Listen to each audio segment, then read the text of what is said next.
All right, so here's my Honda Fit. It has this is a 2015 Honda Fit. I bought this at the end of 14. I think like the last weekend before the January 1st of 2015. So the couple days before 2015. And now it's what? It's 22. It's June of 22. So let's see. At the end of 14, so 15, 16, 17, 18, 19, 20, 21, and I guess June, so that'll be 7.5 years. So 7.5 years, I have 60, I think it's about 68,000 miles. So less than 10,000 miles a year. I don't drive this car that much. This is, I mostly ride my bike. So this is when I need to like transport stuff and carry things, big things. So anyways, the last couple weeks, it's been squealing. Basically the brakes been squealing. So I'm in the middle of doing a brake job right now. I'm actually on my last wheel here. So before I did the brake job, I actually bled the two rear. Then you always start out from the far side of where your brake reservoir is. So the far side will be the back passenger. Then you go to the back driver. Then you go over to the front passenger, the front driver. So here I already on the bottom here, I already when I got to this to bleed it, before I bled, I actually changed the pads. Then I bled it. But the two in the rear are drum brakes, and the rear brakes, they last a lot longer than the front brakes do. So I don't need to worry about those. But I did bleed them just to keep the brake fluid fresh. So here I'm at the front driver. So I'm about to change the pads on this one. So actually, before I start doing that, let's look at the pads. So let's look at the pads here. So I got some Akebono. I think that's how you pronounce it. Akebono. I got this from Rock Auto. Rock Auto, when you buy stuff from Rock Auto, they have like a different tiers. The cheapest one is they call it economy stuff. For a set of front brake pads for the economy, it's like less than $20. It was like dirt cheap. I was like, holy cow, that's like dirt cheap. There's that. Then there's the daily driver. So the next tier up, they call it the daily driver, and that one's like 10 to, I would say about, I would say $10 or so, or $5 to $10 more. Daily driver. Then they have they have how many tiers they have? So they have the economy, daily driver. Then after that, I think it's premium, then performance. So this is the premium stuff. You don't want to get the performance stuff unless you're actually going to be doing like track days and autocross and stuff like that, because those pads are meant. That's what they're meant for. So the good ones, these Akebonos, are the premium ones. I got the set with the hardware as well, with all the the sliders. And how that works is that when this goes in later on, when you put it in there, this will actually this bracket here actually guides the slider right here. So that's where they slide in and out from, right? And the cool thing about this is I've never seen this on regular brake pads before. They have these springs here. These are kind of cool, and the outside diameter part of the brake pads have these little holes. So basically, you clip it on like so. Obviously, this is going to be on one on each end, but normally when you apply the brakes are coming pushing together, right? Then when you let go of the brakes, normally they retract a little bit, but there's always a little bit of rubbing. So these two springs, and there's another one on this side, it actually helps push the brake pads apart. So that way there's less drag. So that's really cool. I like that. So I've never seen that on a regular passenger vehicle before. I've seen that on other higher end stuff, but I guess this is a premium pad, so I guess you pay the premium price. Like I said, the economy ones were less than $20 or somewhere around $20. The cheapest one was less than $20. I think it was like $18. These premium ones with the hardware was it cost me, how much did this cost? Shoot, I can't remember now. It was like $50. Actually, with tax and shipping and everything. Actually, I got it on Amazon, so it was free shipping. But with tax and everything, actually, I did get it on Amazon. Actually, no, I did get it on Amazon. I didn't get it on Rock Auto. Excuse me. Amazon was actually $5 more than Rock Auto. The difference was that Amazon, 2 day shipping. Rock Auto, I have to wait until next week, and I wanted to do this basically today. Today's Friday. I wanted to do this basically before this weekend, or this weekend, which is today's Friday. So I didn't want to wait until next week to do it. So I was willing to pay the extra $5 that Amazon costs more. So it was it came out to after tax and shipping and everything, I think it came out to $60 for this. So the difference between this one and there's two sets. This version which has all the hardware. There's a version with just the pads without the hardware. And the one without the hardware is $10 cheaper. So this thing comes with a little backing plate as well. This is to help reduce noise and stuff. And it actually, normally when you buy the cheaper pads, they don't even come with this backing plate. You might have to get your own. If that's the case, you also have to use the this stuff right here. This stuff, you apply this stuff between the backing of the brake pad and the this backing plate. But this way, since you paid the premium price, it really came with this stuff in here. So it's all ready to go. So I actually don't have to use this stuff in here. So yeah, actually now there's a little bit of grease right here. I never use this stuff because this stuff, what it was supposed to be is that you're supposed to put it around right here where it slides back and forth, so that way there's less friction. The thing is, grease, grease will attract dirt, and at the brakes, that's always going to be dirt and build up and dust and stuff. And when that builds up, it actually makes noise. So I never use that stuff. I've always been okay without using that stuff. Every case that I've seen that people use this stuff right here, the grease right here, it always ends up getting noisy because of the dirt buildup from the grease attracting, holding dirt there. Whereas when you don't use anything, nothing holds there. Everything gets evenly dirty, so it doesn't actually it doesn't gunk up, and it actually I think it works better.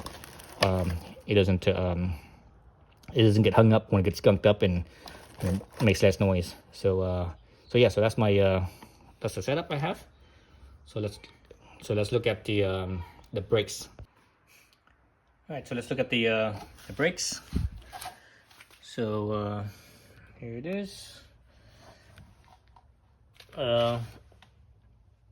Let's start taking things apart. So the brake caliper here is being held by two bolts. The bolts they have a 17mm head, 17mm hex head, right? So you bust that open. So I have my 17mm here. I use a long socket because that way it reaches, so it's not in the way. So there's one right in here. There's one down over in here. Let's see if I could get it in here. You guys can see it a little better. So here's one right there. All right. So there's one right there, and on the bottom side is another one. So those are the two hex bolts. Let's see if I can get this thing off or not. Pretty tight. Oops. I'm not even sure what torque setting this thing is as far as tightening goes. So I just basically tighten it as much as I can with this wrench. Oh, ow, Jesus. Oh, man, almost. Oh, I did busted my knuckle a little bit. Didn't cut it though. Oh, that was hard. I should have just hit it instead. Sometimes when things are really hard like that, what you could do is just basically hit your hand over here. Sure, I don't have enough. My hand keeps on hitting the fender, inner fender. Let me see if I can make this thing. There we go. So when you do this, make sure that the socket is sitting nice and square on the nut on the bolt. If it's cockeyed, you will strip your head, your bolt head, right?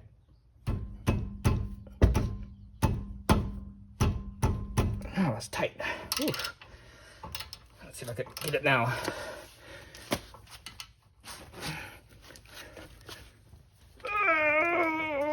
Jesus. Oh, whew. Oh man, that was tight.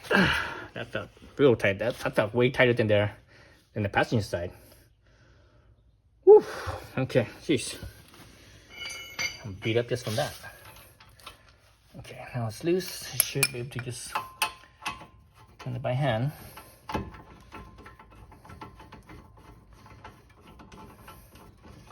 This is where gloves come in handy. That's why lots of mechanics, they wear gloves for this very reason, so you don't bust up the knuckles. And you really don't. How you really bust up your knuckles is when you're loosening something that's like, you know, like it is right now, where everything's really hard.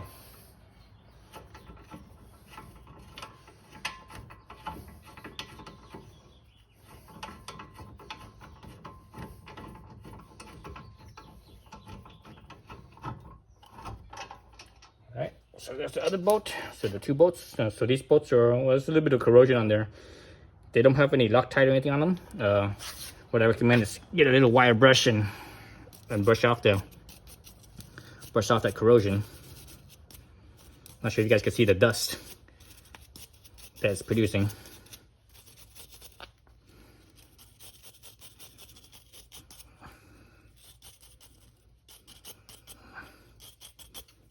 Oops.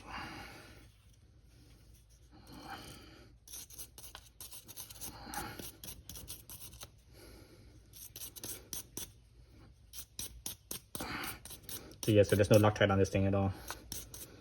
So a little bit of corrosion, a little bit of rustiness, not too bad. See, so that was the top one. Let's see, the bottom one has it. Yep, bottom one's dirty too.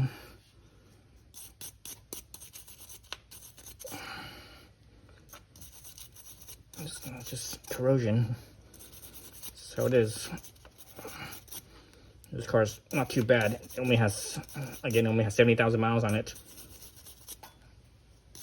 So not too much corrosion. Even though it's 7 years old.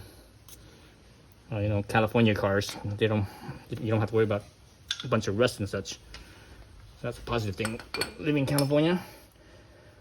All right, so now I continue on. Where the heck's my bottle at? I'm looking for my bottle.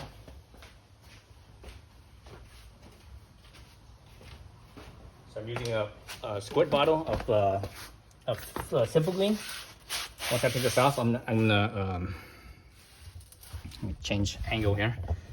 It's always hard when you work with the camera because the camera's like right in front of your face, so it's always in your way. So now I could basically just kind of move this thing and wiggle this thing outwards. And I'm gonna have a bucket. I'm gonna use this bucket to hold the caliper, but also when I'm cleaning it, it's gonna catch all the Simple Green that I use. Simple Green. Okay, so that's off. Kind of rest it. Let me find a spot where I can rest it and balance it. I'll show you guys so you guys can see. Okay, so there's the caliper. Right, so you can see, if you see the side where the piston is, that side always wears out more than the other side does. So these are obviously sliding what do they call them? Sliding calipers. So there's only a piston on one side and the other side just slides. Versus calipers where there's pistons on both sides. So the type where there's pistons on both sides, that type usually wears out more evenly, but still the side that wears out more is usually the side that has the brake fluid coming into it first.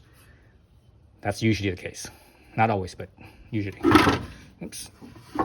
I'm gonna try to take the brake pads off. So I'm just gonna use a little flathead here and just kind of fire it out. God dang it. This is also a good idea if you have something to, oh shit. God damn it, just fell into the wet bucket there.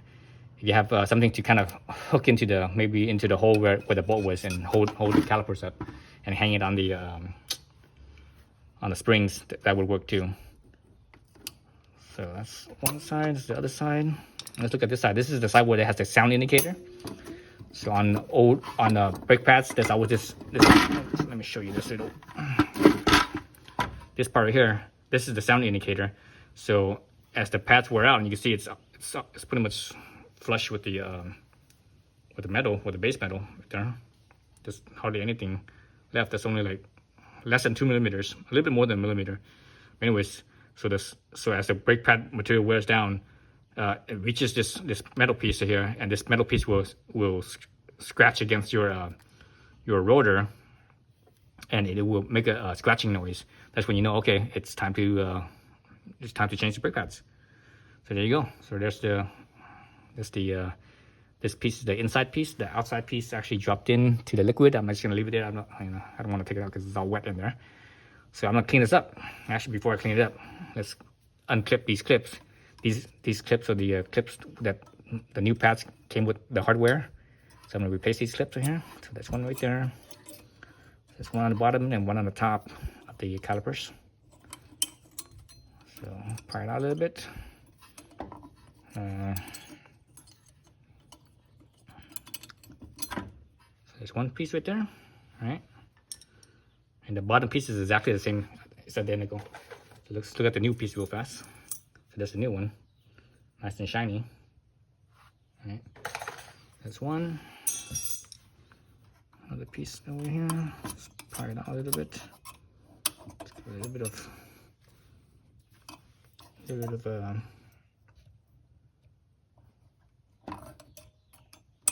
slack.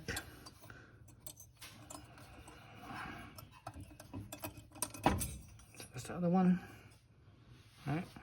So now you could potentially you could reuse these, but it's better to just get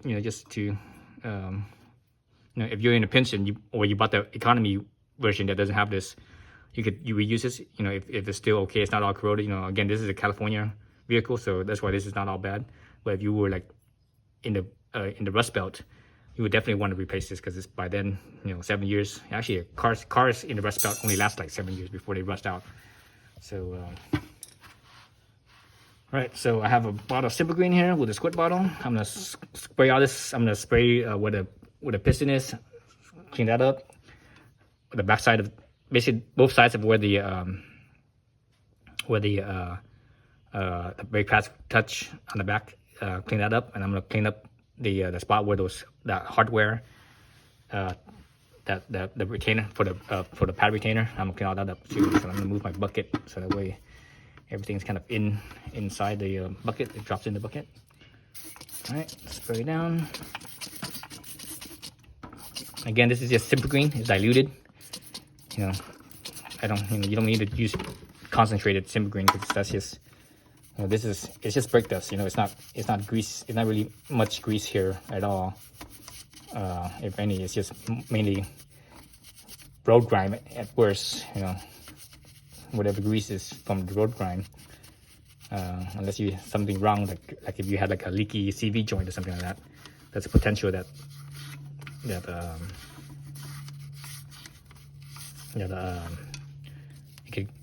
you could have grease from that, but otherwise there shouldn't be anything that's greasy or oily down here. It's all brake dust basically. Brake dust from most of it's probably from the pad material, but also a lot of it's from the rotor itself as well. Because when the rotor wears, it's also creates dust as well.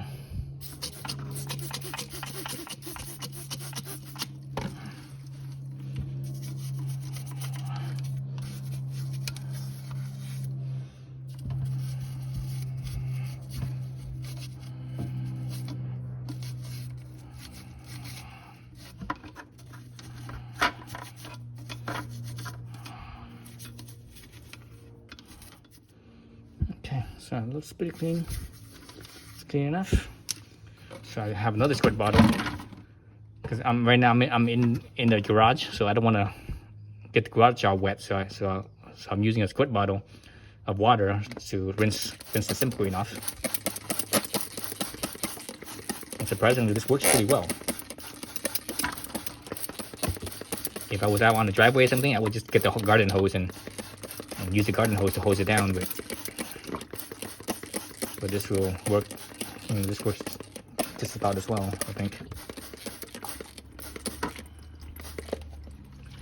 Okay, so let's clean inside this piston real quick. See a little bit of a dirtiness inside the piston, a little bit of corrosion, not too much, but just a little bit. I see a little bit of rust in there. Okay, so now what I do is I'm gonna retract the piston in. So what I'm gonna do is I'm actually gonna take the old pad. I'm gonna stick the old pad back in, sort of in where it was, right here. I'm gonna use my little brake pad spreader here and spread it out because the caliper is pretty worn. Oops. Hang this thing. Balance this thing a little better because the caliper is pretty worn. I mean, not caliper. I mean the pad. It's pretty worn. This brake pad spreader is gonna bottom out right here. So I'm gonna use this little. You use whatever, but I'm gonna use this little hex. I'm gonna place it down in here to take up that space, so that way it doesn't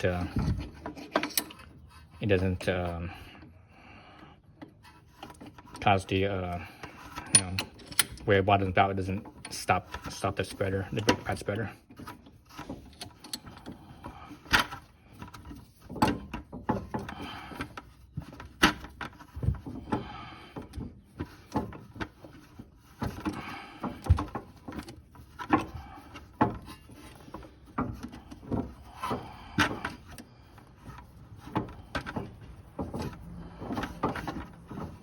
This is the easiest way to push the pistons back in, is with the brake pad spreader. And if you don't have one of these things, you could actually use a C-clamp. A C-clamp could also push that back in, but a C-clamp is a little bit trickier to use compared to this brake pad spreader.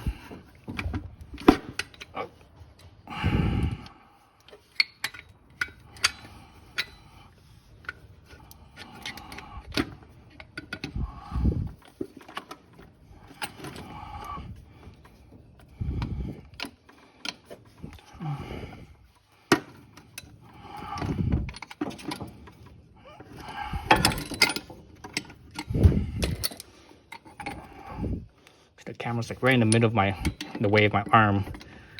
If the camera wasn't there, it would be definitely easier to do this.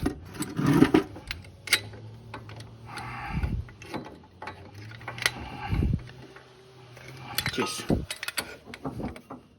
Earlier when I did the passenger side, it was like a piece of cake. Now with the camera in my way, I have to like kind of reach around, and it's all awkward on my arm, and I don't have the leverage and all this other things. Okay, there we go. Okay, so now you see the pad on this side is pushed all the way in. The piston's pushed all the way in, so we're good.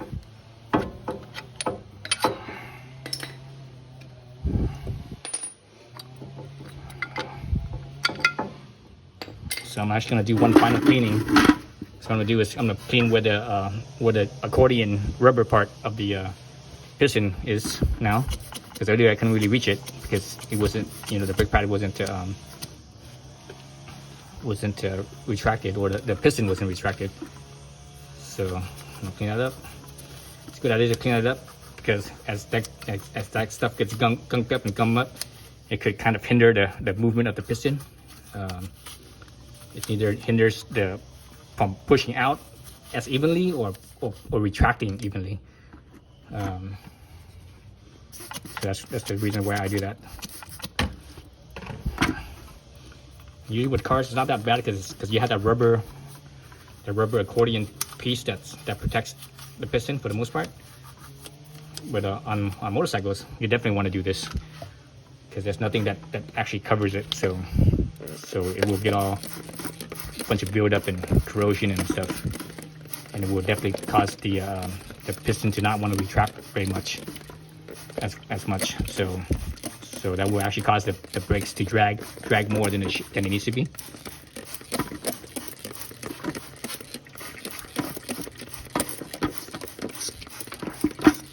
Okay, I think I'm pretty good there. All right, so next step is to get the pads in, the new pads in. Where's my rag? Let me wipe my hands real quick.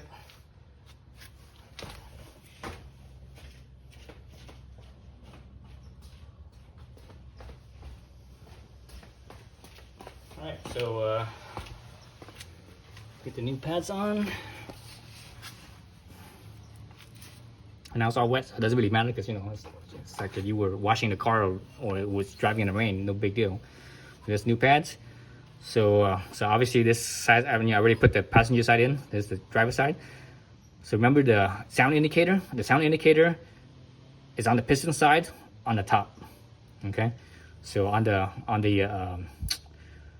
passenger side, the sound indicator is actually on this side because, you know, because it's a mirror image, right? Mirror image. So it's actually on this side. So so that's how you know. Okay, so let's put in. So this is the hard part right here. So earlier I talked about the springs, right? So actually, remember earlier I talked about these springs right here. So these springs were the hardest part of this whole job. Well, actually, before I do that, let me put these new retention, I guess you call them, pad retention hardware. So I believe it goes in like so.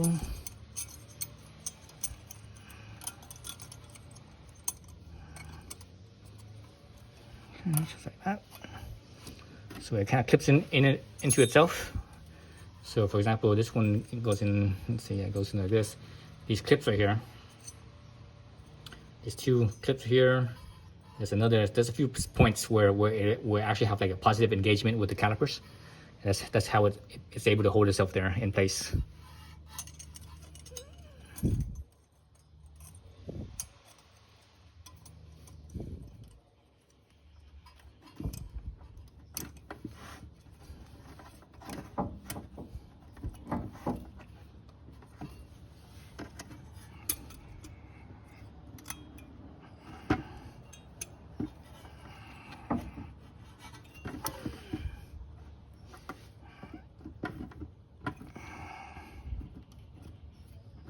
Okay, so retainer clips are in.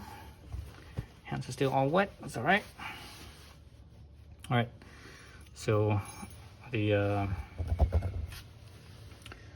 piston side, right, where the sound audio indicator is, on the outside of the circumference of it, there's two holes right here.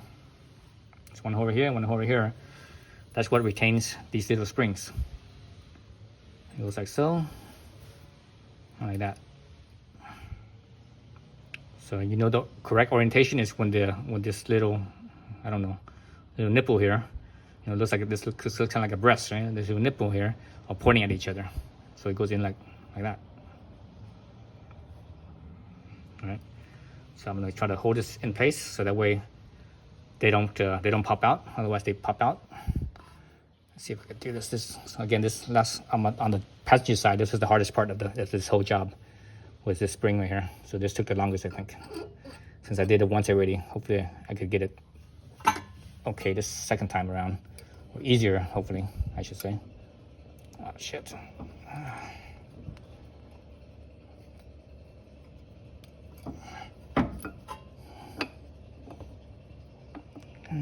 I have to get my pads glided in right here.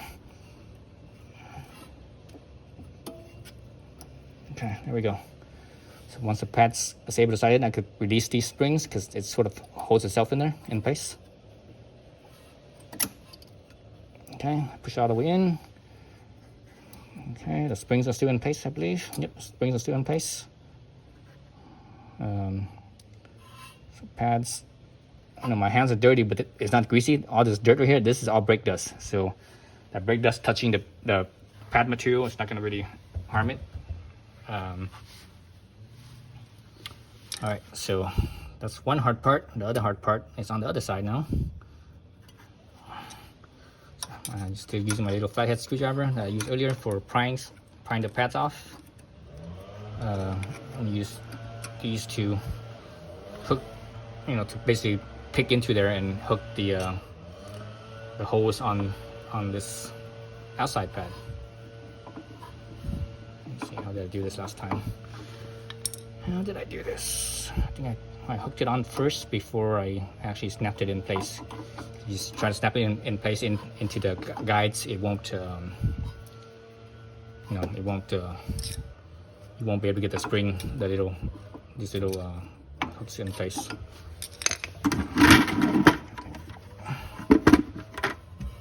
Then, okay, let's see. Let me do that. Like that. Fish for that hole. What's that hole? The hole's right there.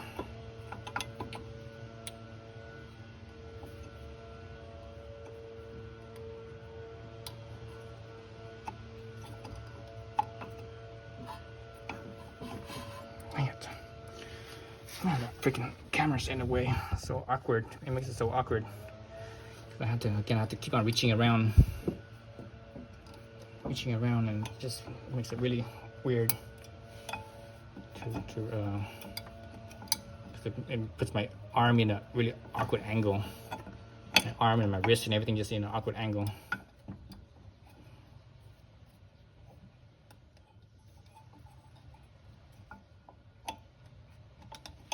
Okay, that side's in. So I'm just gonna hold it there as much as I can. Okay, I see that side in. So now I could actually lift this side up now. Kind of guide this side in.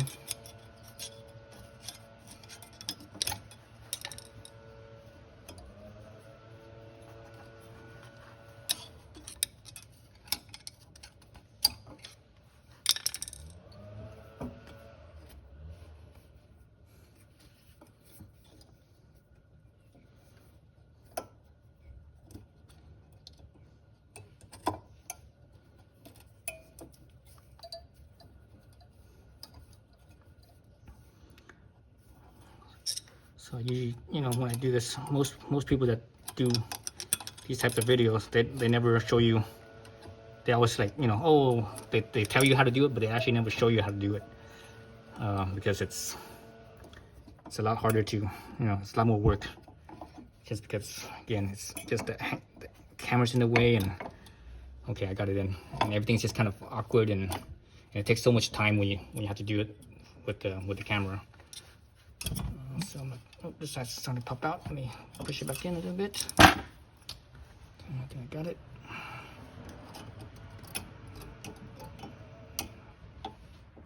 Okay, slide the bottom side, slide the top slide. Oops.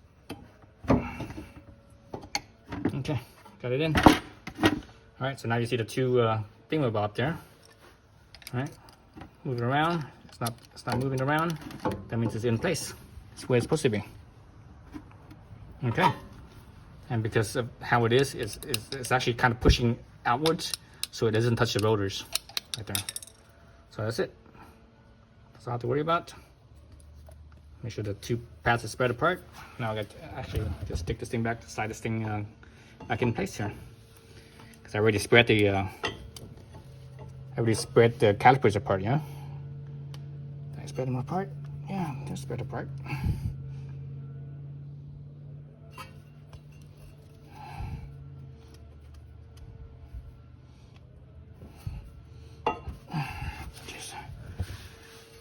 So right now what's happening is the piston side of the caliper, or the piston side, it's the pad is actually where this bracket is. It's actually inwards like that.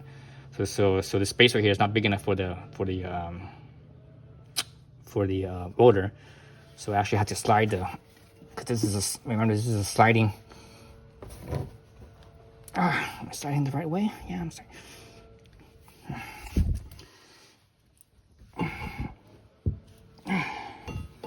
So I have to slide it inwards a little bit. So that gives me, so now basically the pad is flush with this now. So that gives me more room here. So now I should be able to slide this back in here in place. There we go. There we go. So where are my two bolts? Earlier I cleaned the two bolts, so that's why I do it, you know, beforehand. So because I know once I have everything in, I can just put everything in place. don't have to like hold things in place to clean this, clean that, whatever.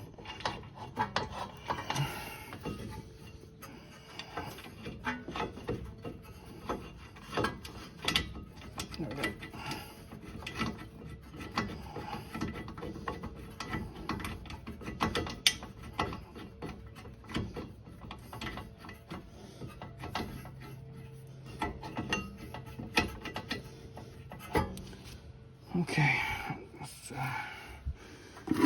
bucket out of the way.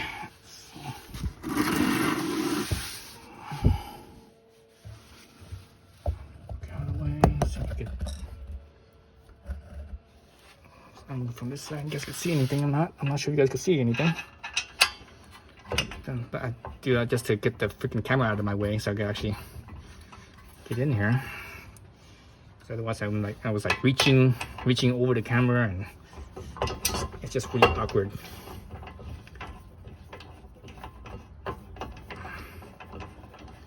So I didn't get the top bolt threaded in, and the bottom one's threaded in.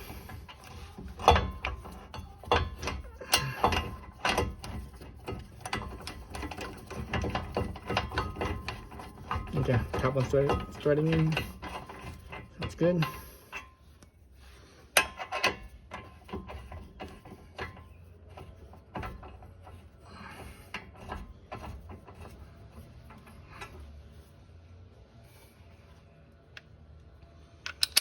Okay. Now I just need to start tightening this thing up. Screw it lightly at first.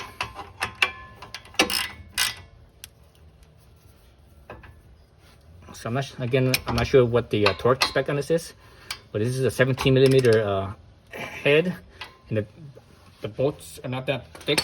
You know, they're not as big as the lugs. So the lugs for this car is 80 foot-pounds. So over there, I'm guessing probably at least 60 foot-pounds, 65 foot-pounds. So that's what I'm gonna set it to, 60, 65 foot-pounds of torque. And I'm gonna use my torque wrench. Lots of times I do this without a torque wrench. I just use my wrench, and I just tighten it as tight as I could. It's usually okay, but in this case, I'm gonna use a torque wrench. I think I'm gonna use 60. I use 60 on the passenger side. I'm gonna use 60 on here. It'll probably be okay with 65 as well, but I'm gonna use 60. All right, 60 foot-pounds.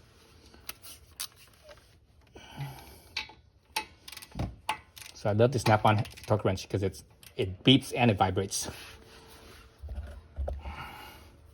So because of the extension right here, how long it is, when it's long like this, and wherever your head is right here, and you're tightening, when you torque it down, because of this length right here, your torque is not right here.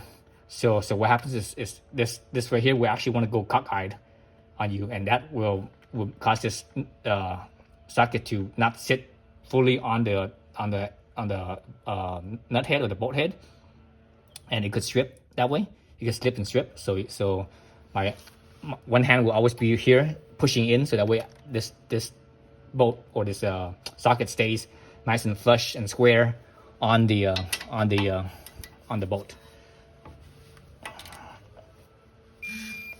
Okay, that was 62 foot-pounds. Let's be penny there. Bottom side now. Again, push on the top head so that way it stays nice and square. Okay, that was 65 foot-pounds. Close enough. The two. All right, so now all I have to do is go back into the car and pump the brakes a few times. So let it squeeze in. Once it squeezes in, you should feel it nice and hard. The brakes feel nice and hard. Then after that, you could bleed the brakes. All right, and so basically that's the brake job. As far as bleeding the brakes, I'm not going to show bleeding the brakes on this video because I think I've shown a brake bleeding video on this car before. So it's the same thing. Okay, so again, I'm going to go back into the car, step on the brakes until this squeeze is nice and tight, and I feel the brake pedal is firm. Then I'm going to put my little hose here and suck out the old fluid and bleed it out. All right, thanks for watching.